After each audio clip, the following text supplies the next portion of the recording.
Serious. What's the scariest, most horrifying situation you have found yourself in? Story 1. There's a ride at Thorpe Park, UK, called the Colossus. It's a 10-loop roller coaster. I went around that without the harness safety bar on my 13th birthday. 3 times we told them that the harness kept unlocking. 3 times they clicked it back in and said I was good to go. Then the ride started and I didn't get a chance to get out. On the first part going up, I hear click and the harness swings up. All I had was this tiny seat belt that buckles over your crotch. I remember just saying fudge and holding on to the metal bars on either side of me. My sister was sitting next to me and was freaking out more than I was. She had her arm across my chest, while some random dude behind me had figured out what was going on and was holding both my arms from behind. 10 loops later, my sister is sobbing. I'm numb from fear shock and got led to a bench and given a bar of chocolate. My mom went ballistic at the staff, but can't remember what happened. I'm still not sure if the best or worst part is that my brother went to the gift shop and bought me an I Survived the Colossus medal. Edit 3. The medal. Edit. No, it didn't stop me going on more rides. I always think, what's the chances of it happening again? Bonus edit. I was a skinny kid when we went to America and went on the universal ride Dr. Doom, the one that shoots you up vertically at speed. I remember sitting in the seat and realizing the harness was too big for me. Stuck both my arms through it and turned to my brother saying, "Hey, I can fit right through this." I then put my arms back and went on the ride as normal, except with my brother shoot scared and holding on to me. I had a blast, him not so much. Answer. Have told this before. It's been years, but I haven't forgotten almost falling out of a roller coaster at Six Flags in Houston, Texas when I was 11. Back then, there were no safety belts, just a lap bar. I met the height-weight requirements, but started lifting up out of my seat after the first drop.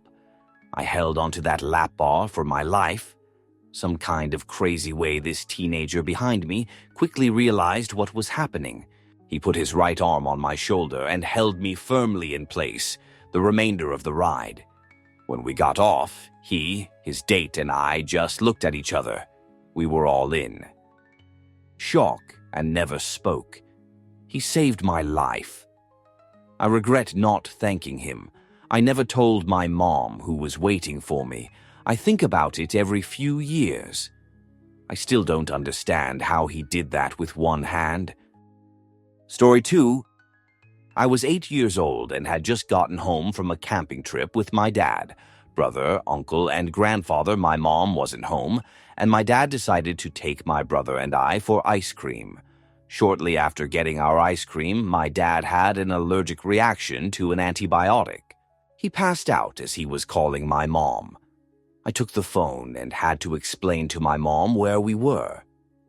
Paramedics arrived soon after. My mom pulled in right after the paramedics got there. As we followed the ambulance, it was the only time I heard my mom curse. Someone cut her off and she flipped him off and then yelled obscenities at him. My aunt met us at the hospital and took us to the park to play while my dad got treated. She took us back to her house for the night. My dad was fine and learned he was allergic to penicillin. It was really scary as a little kid. Answer. I'm glad your dad is okay. That had to have been scary. Lucky for me, I found out I was allergic to penicillin while I was in the hospital. I have cystic fibrosis and was in the hospital all the time when I was a kid. CF patients are placed in isolation when in the hospital, and doctors and nurses have to wear gowns, masks, and gloves to keep us from catching anything. One day I went to get something out of the mini fridge in my room and collapsed. I had to crawl back to my bed to call the nurse. I ended up catching a mono while in isolation. They gave me some medicine with penicillin in it, and I developed a full body rash with some swelling. They ended up tying my hands down so I wouldn't scratch myself, but had to stop because I was throwing up every 10-20 minutes from the mono. Ended up getting Benadryl for the first time through an IV and was knocked out within 2 seconds. That's how they kept me until the rash was gone. It was miserable. Story 3. I was in a single-engine aircraft. My husband was the pilot and we had 4 friends with us. We were trying to get to Uluru, but were blown off course and got lost. We flew for hours. Night came, and every now and then we could see small lights on the ground from isolated homes in the outback. My husband was trying to reach Alice Springs because they had a decent-sized airport, but we were relying on seeing the lights from the town to know which direction to head in. But there was a huge full moon, and we couldn't see any kind of glow. I was mentally saying goodbye to my 2 children, safe at home with their grandparents. The Alice Springs air controllers sent out 2 planes in 2 directions to try to find us, and by some kind of miracle one did, and began to lead us back to the airport. But we were low on fuel. Finally, the worst happened. The engine began to stutter and finally cut out. Only the moon for light. As we went down, I was wondering how painful my passing was going to be. I was trying to pray, but couldn't string 2 words together. It was so eerie, no engine noise, only the sound of the propeller turning from the plane's movement. But the good thing about small planes is that they can become gliders, and with the bright moonlight, my husband was able to see the ground quite well. We hit the ground, lots of noise. The left wing dug into the ground, swinging us around and slowing the plane down. I realized there was a good chance we were going to survive. We came to a stop and all jumped out, all fine except for maybe a few bumps. The other plane was circling overhead and our radio was working, so they were able to tell us they would send another plane and drop food, water, and blankets. We spent the night on the ground and the next morning the Northern Territory Police sent a couple of officers in a 4-wheel drive to bring us to Alice Springs. It was like being reborn, after not just thinking, more like knowing we were all going to die and then getting a reprieve. We all felt we'd been given a second chance and it was beautiful. Story 4. I was at a music festival once, and when a popular band came onto the main stage, the crowd surged forward. Someone tripped and about 100 people went down in a big pile-up. I was on the bottom of the pile, or near enough, and I genuinely thought I was done for. Thankfully, I escaped with just a sprained ankle, and I don't think anyone else was seriously hurt. But darn was it scary.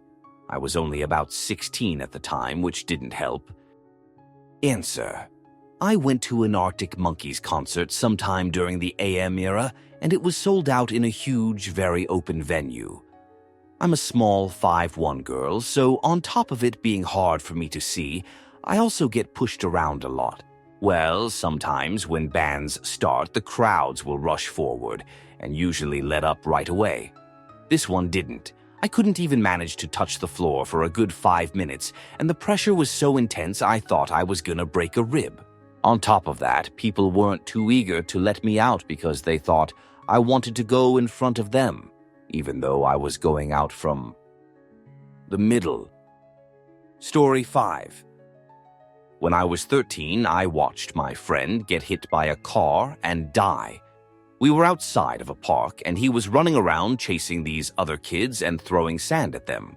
This is a park in an urban neighborhood, so pretty much all of our houses, which were pretty much all multi-family houses, are all within the vicinity of the park. This was also in the summer, the day before the 4th of July, so kids were everywhere.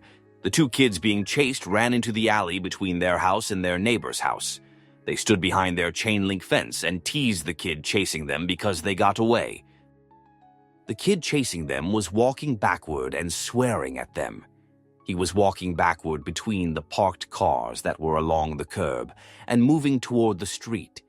I was across the street and seen a car speeding down the street toward him, and before I could even say anything, he had been hit. He flew about 25 feet and was laying in the middle of the street, squirming around. I was in shock and looked eye to eye with the passenger in the rear seat on the right side. The car was only about 10 feet away. He shouted to the driver to go and they ran my friend over. He died right there in front of all of us. It's been almost 20 years and I still think about it. Answer: wait, so your friend may have had, like, a concussion and some broken bones but lived and they ran him over? I can't imagine not looking out for kids by a park in a residential area, much less running over a kid you just hit. I'd be calling 911 and asking another kid the parent's phone number in like 3 seconds. What's wrong with people like this? Story 6. I went off a cliff in an SUV. I was a passenger and the driver was my stepfather. We were up in the mountains on a dirt washboard road, and he was going too fast.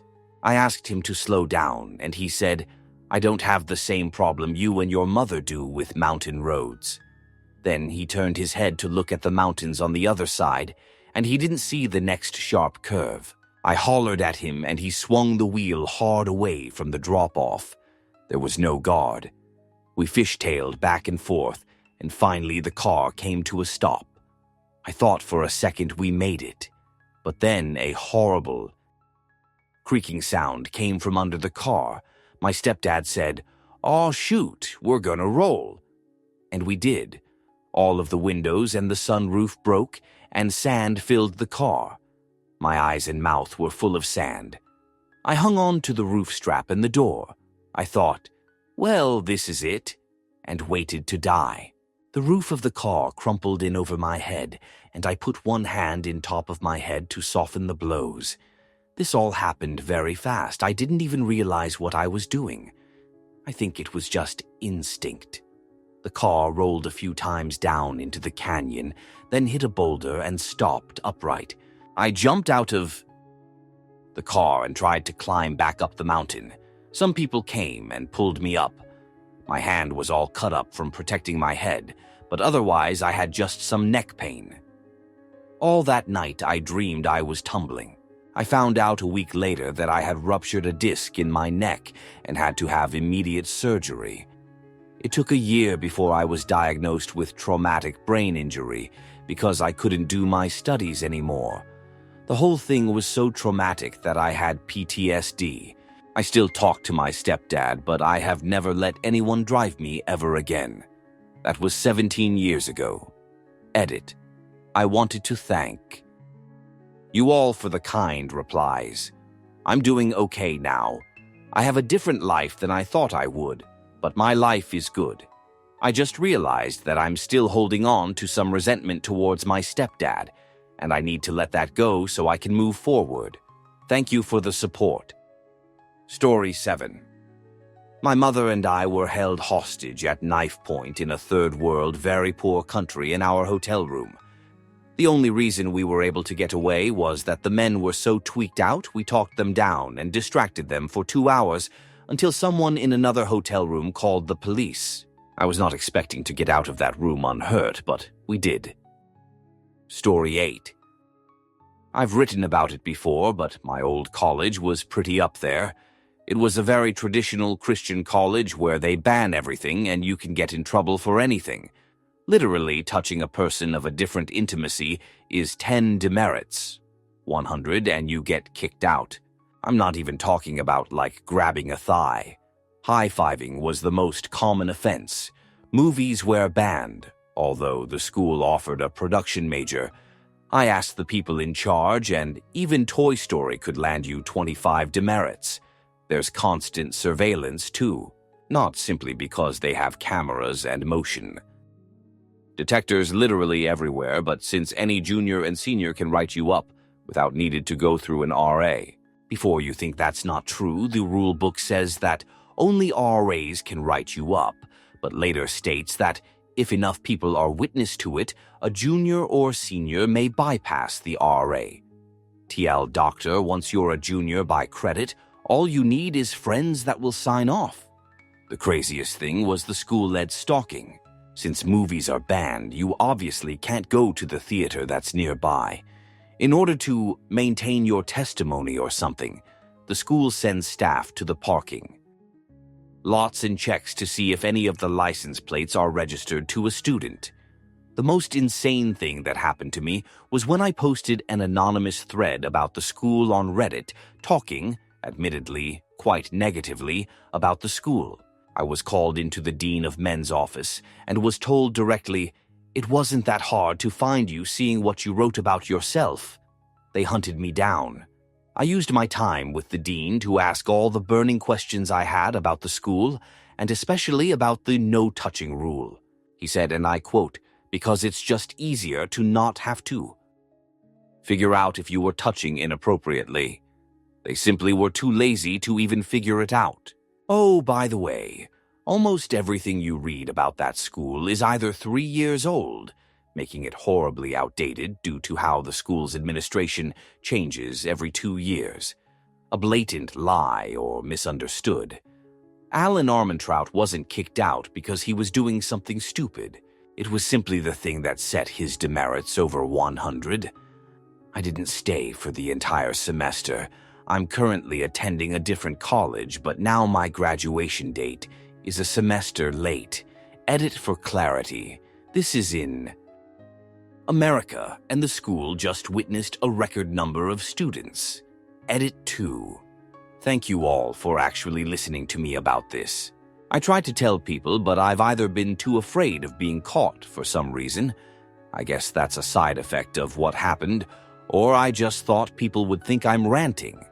I will answer as many questions as I can about it. People need to at least be informed about the school. Edit 2.5. If you currently attend this school, do not post in this thread. Delete your posts if you haven't already. I guarantee you that it has garnered way too much attention that it should, and people who work for it are definitely watching and going through your post history. Image dump. I was told by a friend to get as much video evidence as I can, so I took a ton of photos of just daily life. Here's a bunch of my favorites. Dear PCC representative, I know that you're reading this, and I know that you probably are trying to de-anonymize these profiles below me to try and find a student that's currently enrolled. Please don't. Don't take anything out on the students just because one guy is angry. I'm not spreading lies about that school, and you know it.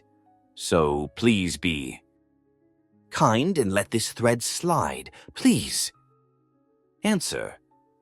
When I attended this very same school, I managed to never get demerits, but was expelled.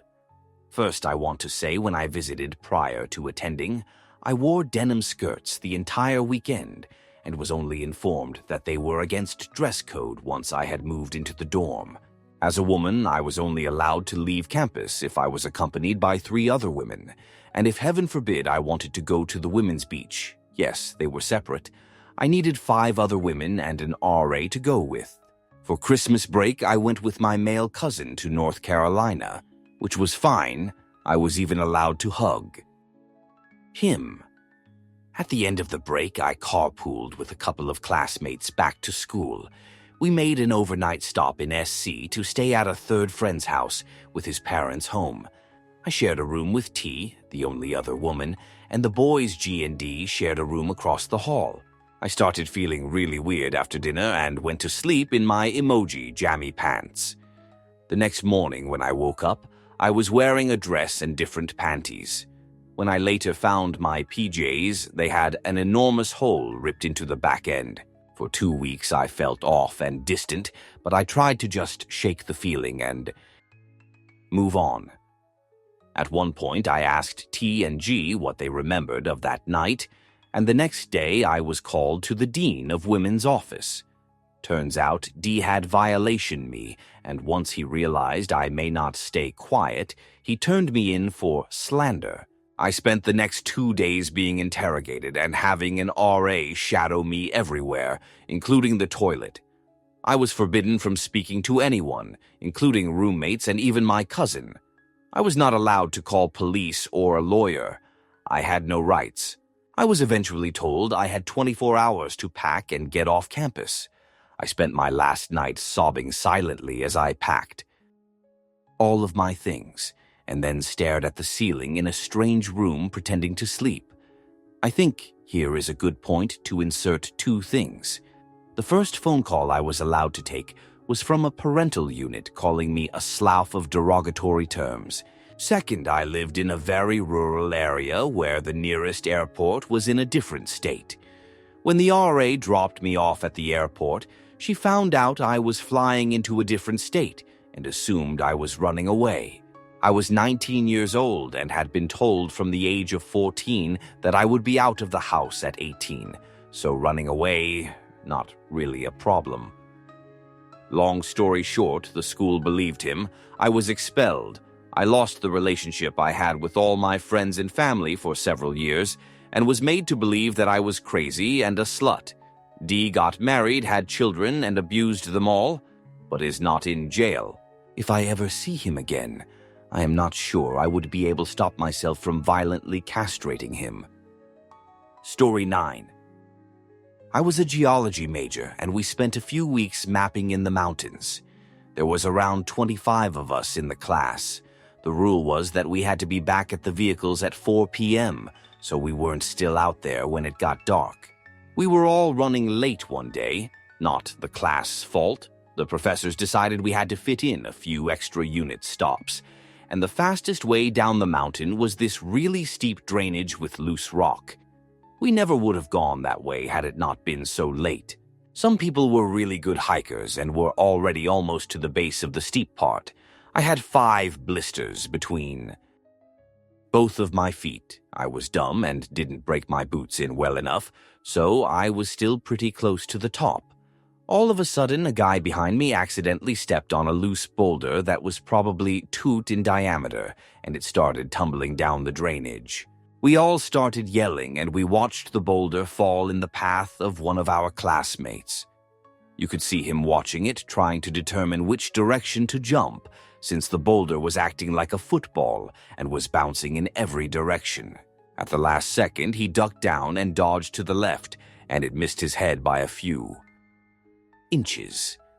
Everyone continued to yell as it made its way down the mountain towards the rest of the class. I've never seen a group of people scatter so fast, never mind the fact that they had a bunch of rocks and cacti to climb over. It luckily never hit anyone. I still can't get over how fast that thing was moving and how incredibly loud it was as it crashed its way down probably 300 yards. Answer: some scary shoot can happen in the field. I took a similar class, and aside from passing a few rattlesnakes and not having radio service, I don't have any terrifying stories. But my coworker who took the class a few years before me had the absolute scariest experience. Whilst everyone was asleep, a giant bear slashed into the side of his tent. The bear was in his freaking tent. He looked the bear in the face, flailed his arms, and shouted, "Go away, bear. Go away." Some of the other students in the class woke up and threw rocks at it, and it bolted into some other lady's tent in the next camp over. She wasn't as lucky. It slashed into the side of her tent, but she was sleeping against the side, so it slashed her face as it was entering. She, having no idea what the fudge was going on, kept screaming, "I was shot! I was shot!" The bear ran off, and luckily, no one was eliminated. There was a wild hunt to find the bear after that, and I think about 3 to 5 bears were eliminated in the process. Story 10. I was 19, still lived at home, and worked at my university bookstore. We had to work really late stocking before every semester started. One night, I got home around 1:30 in the morning. My parents were asleep. The entire neighborhood was quiet. I lived a couple houses from the corner. I had parked and gotten my bag and had just locked my car when a pickup truck with a bunch of guys in the bed of it drove up the side street. They slammed on the brakes and threw it in reverse. One of them said, "Get her." And the next thing I knew, at least 4 grown men were running towards me.